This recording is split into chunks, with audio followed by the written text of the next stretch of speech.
-1% is what Spain is saying now. No great surprises. Most are expecting -1.5.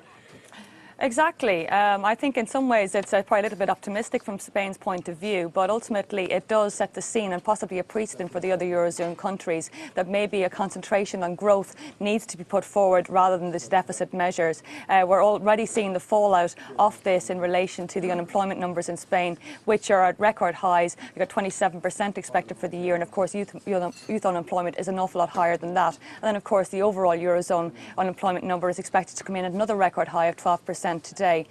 So I think a focus on growth is what is probably necessary for the whole Eurozone, not just Spain. Manufacturing PMIs out at 9.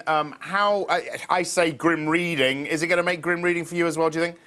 Well, the whole Eurozone manufacturing has been in contraction territory for 19 months running. So I think in some respects we can't expect to get an awful lot more out of Spain either. Even Ireland, which has been bucking the trend for the last number of months, it came in contraction territory today below that 50 mark. So I think it'll probably come in lower than expected, probably in around the 45 mark for Spain. Quick word on Cyprus. They're going to get this extra year to reach a primary budget surplus 4%. Is that going to make any difference?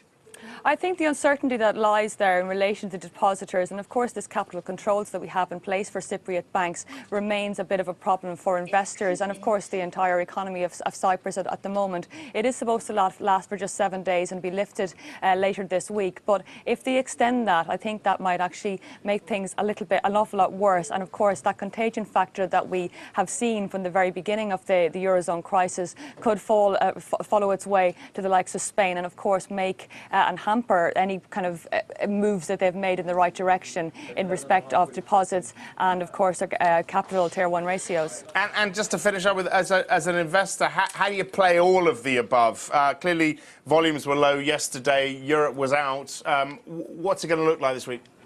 I think it's going to be a little bit more cautious. You've obviously got non-farm payrolls this week. We also have the ECB meeting. And I think what will need to be watched very closely, given that the euro has bounced a little bit off that 4-month low against the US dollar, is to see exactly what Draghi will say. There are plenty of people who would say that maybe a rate cut might actually take effect. But I would discount this. I would discount the actual benefits that this would actually bring. But ultimately, it's what Draghi can do to try and counteract what Dijsselbloem has been saying over the last number of weeks.